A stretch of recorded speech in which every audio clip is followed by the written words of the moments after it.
Hello everyone, I'm back for another update. Hike. I already spent the night camped out in this spot right here on the Appalachian Trail, heading northbound from Pearisburg, Virginia. And here's the view from this camping spot I had last night. And it was right off the trail, and the shelter again is back where those trees are. And I came in that direction yesterday up from Pearisburg, Virginia. And today my goal is to try to make it out to where the AT crosses 635.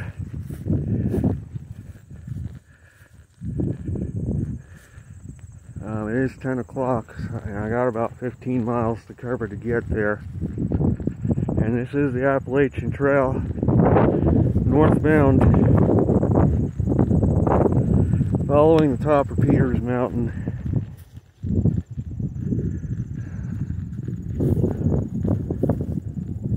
Beautiful open grassy area here. Beautiful view of looking toward the West Virginia countryside. Still a bit of fog in that valley there yet. I have all my gear with me.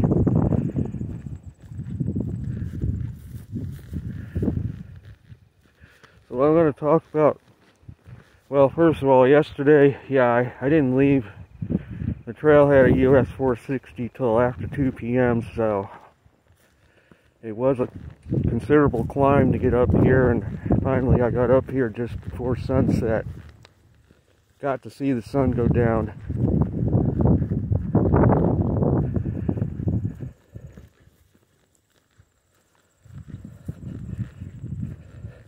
And all the adrenaline from being on an overnight hike, it took me forever to get to sleep last night.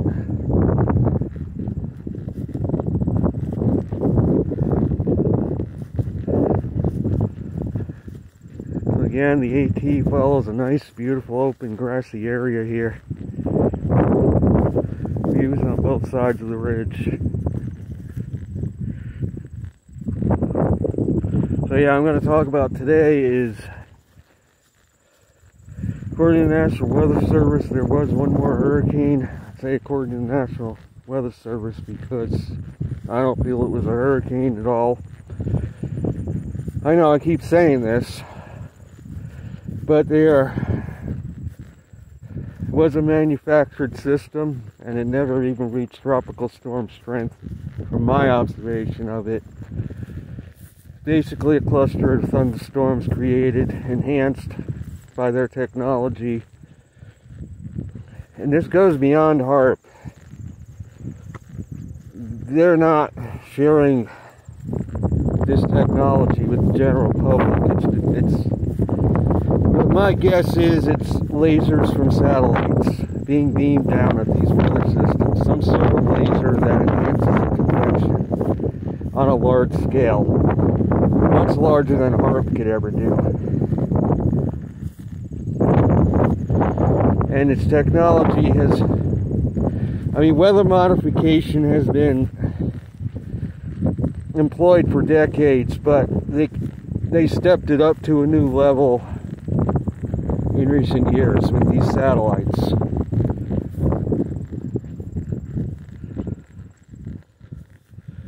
And I don't fully understand. I only see the evidence in looking at the images.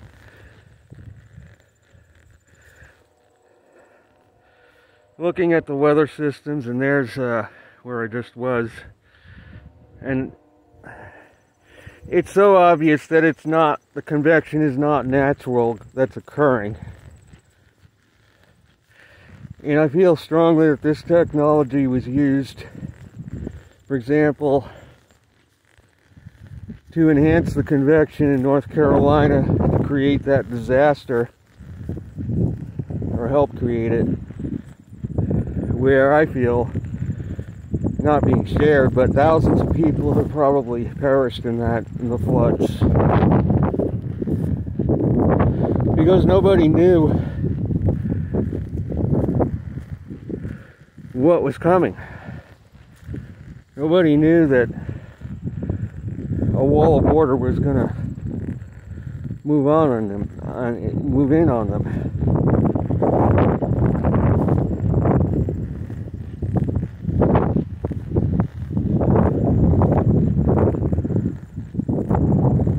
It took them by surprise.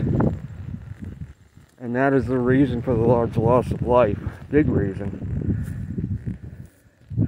Here's a view of Pearisburg down below, Pearisburg, Virginia. And going southbound, the Appalachian Trail skirts through the edge of that town and then climbs that mountain right there on the other side of the valley. So the southbounder, that would be the direction they'd be going. And there's Route 460 down there. I don't know if you can see it. 4-lane highway.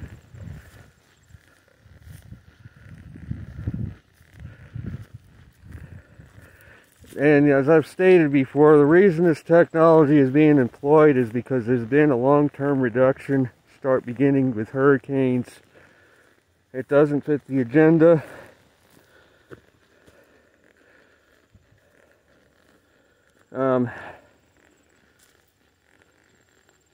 However, what this technology is doing, it's taking a lot of stored up heat out of the oceans, and I'm going to talk about this stored up heat and how it got there.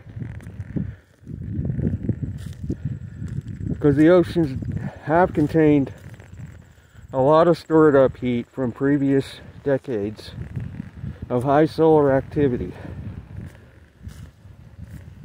And only relatively recently, around 2007, did the sun begin to switch gears to a lower level of activity.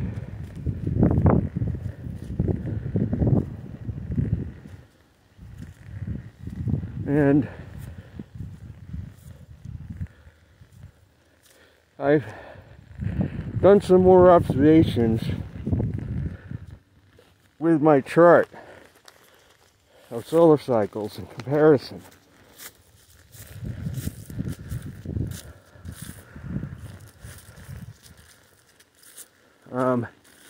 I found some interesting changes. There have been significant variations in solar activity, and it's pretty obvious that these variations are the cause of longer-term fluctuations in temperature and climate on the Earth. I found some interesting things in my observation of this chart analysis. In the first 7 solar cycles, I was doing it in sets of 7, averaging out different things, because 70 to 80 years is a good time frame to use for longer term impacts on climate.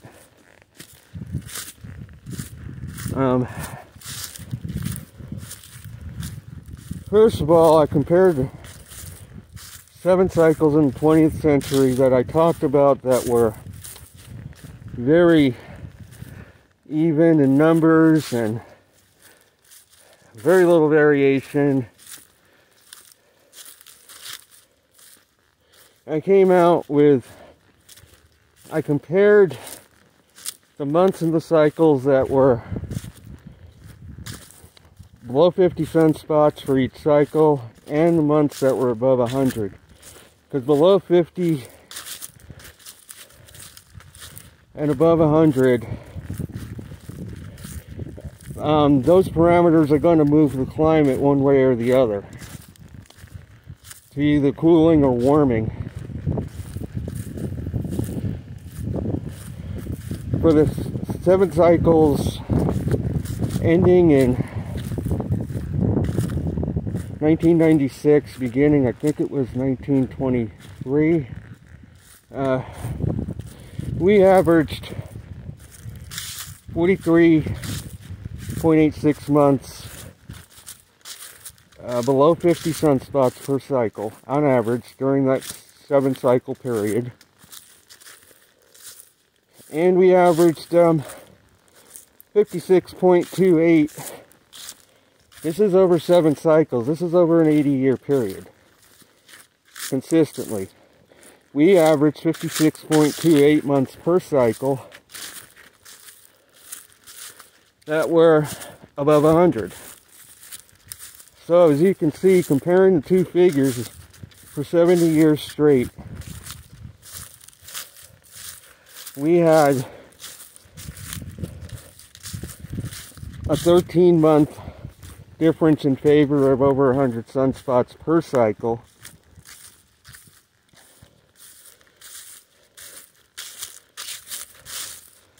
In comparison, I went back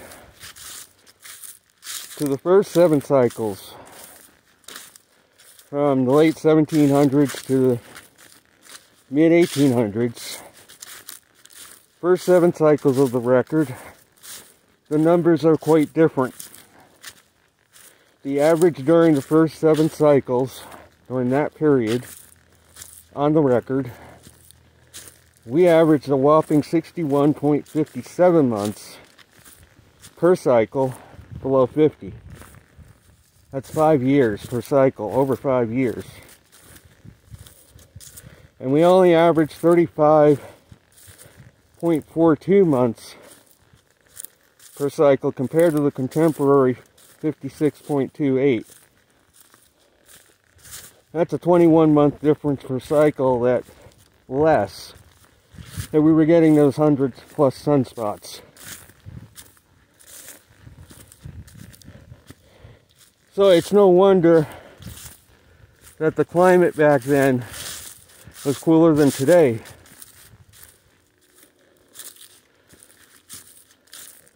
Because there were much more time when the sun was quiet than active for each cycle. For a 70-year, 80-year period.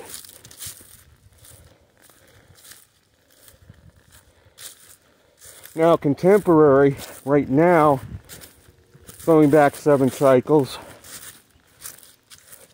it's still, if you average the last 7 cycles, we're still below the long-term average for the difference between the two. The long-term average favors less than 50 by 10 months over more than 100.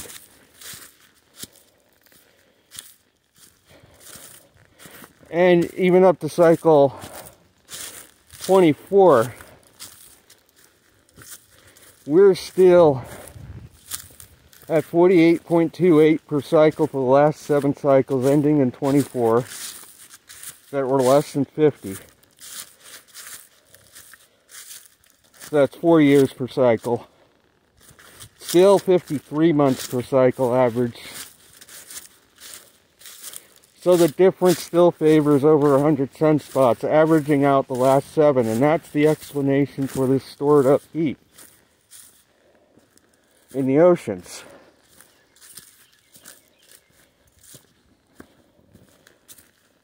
It ties in with why there's a lot of stored up heat, because we had 70 straight years or 80 straight years of above average solar activity. Consistent above average. And it's only 24, the last 2 cycles, that the 100 sunspot count per month or per cycle were less than the 50 for the last 2 cycles, especially 24.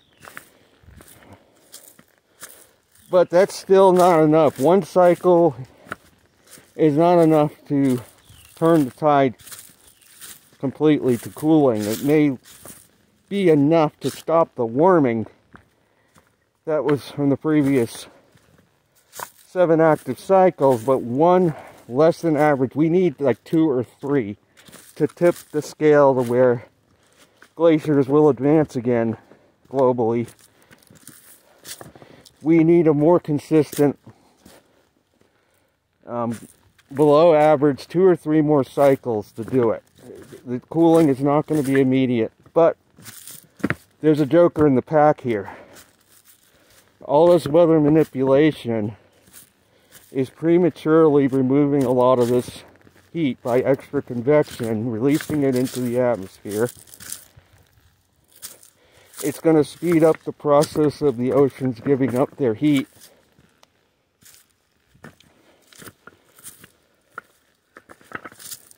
And the buffer period is going to be reduced. So we may get cooling commencing at the next minimum. Instead of 20 or 30 years away, it may start when we hit the next solar minimum. Because the oceans are capable of storing heat for decades, from decades of higher solar activity. That stored up heat could take, naturally I'm talking about, decades to be all released out into the atmosphere through El Niños and etc. Because that's what an El Niño is. It's the ocean giving up stored heat, basically.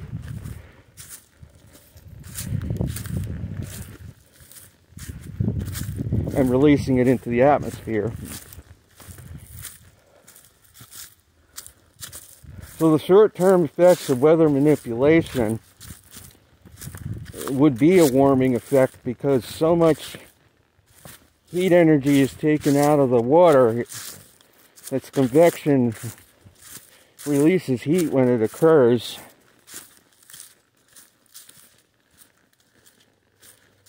And that adds warming, at least in the short term, to the atmosphere.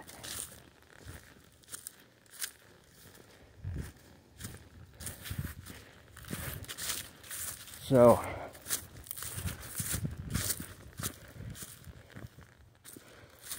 because once the heat is given up from these oceans, it's going to take a long time to restore it.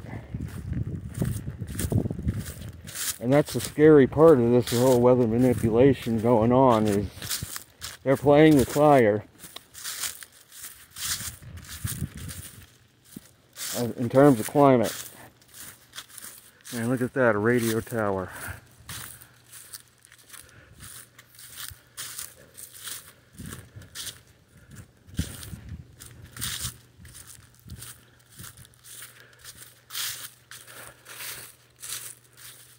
Right off the AT.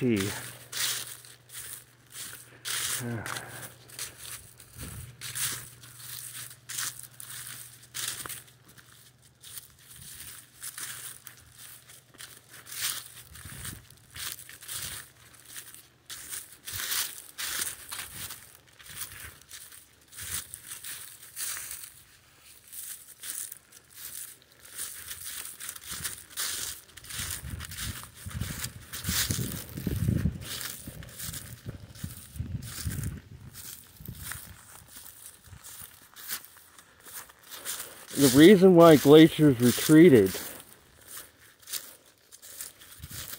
started to retreat around the year 1850,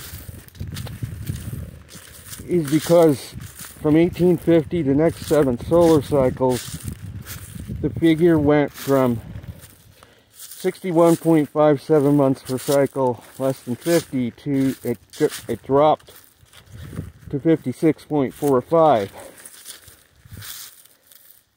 Or 56 months per cycle during the next 7 solar cycles. So the less than 50 dropped, but the more than 100 rose by 10 months per cycle. And that would be enough over a 70-year period to warm the climate to the point where glaciers start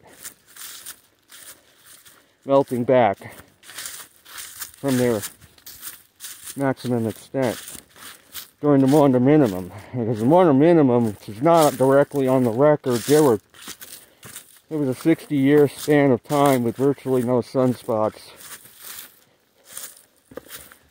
And that is why glaciers in Europe during that time period grew to unprecedented levels since the last ice age.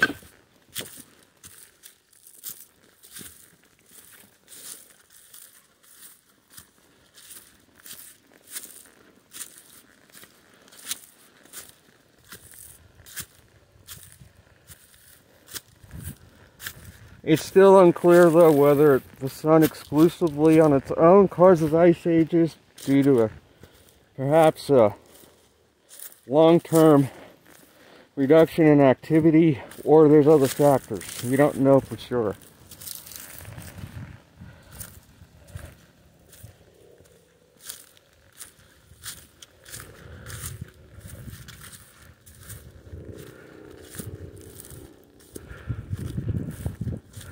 So, I thought I'd share those interesting tidbits as I continue to research the connection to climate variations with solar activity.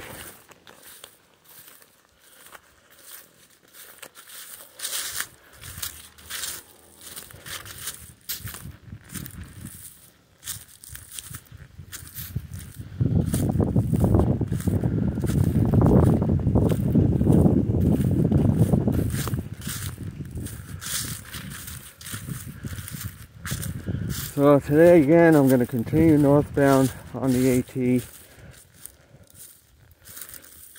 I will be passing later the junction with the Allegheny Trail, the southern terminus of that trail. I will be passing that later today.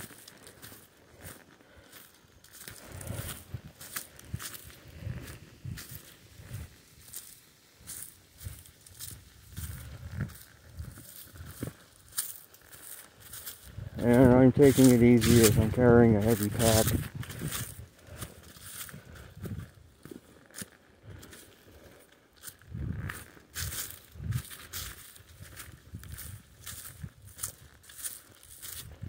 So, that's going to be it for this video.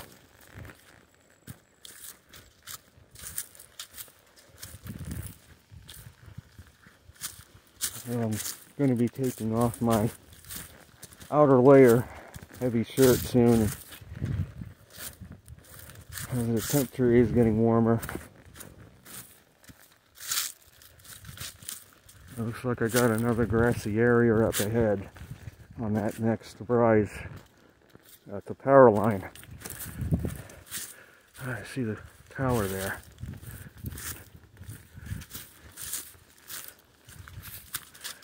Maybe I will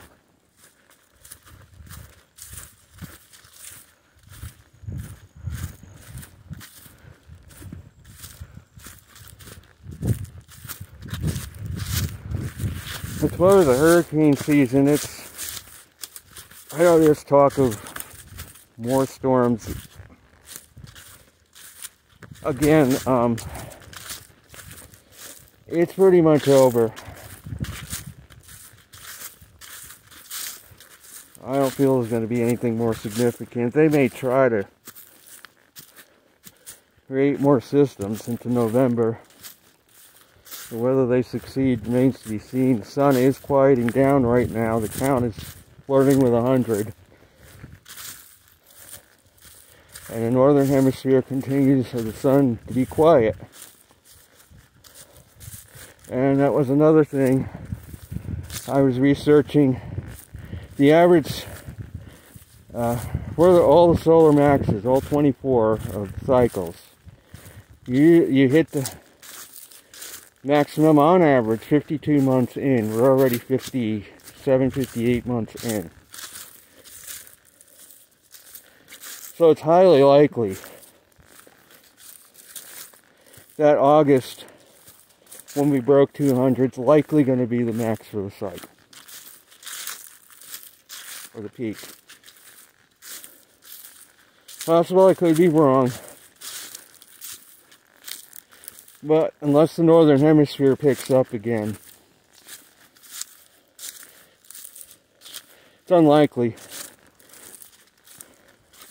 we're going to go any higher than 150 from this point on.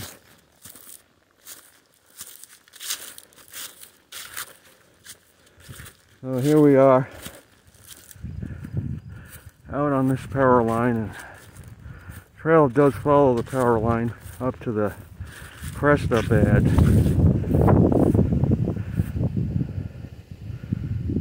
And there's a little town down below there. And you can see the power line continues on west from here into West Virginia, it looks like. And the AT continues up this power line until you hit the crest, and then it goes to the left.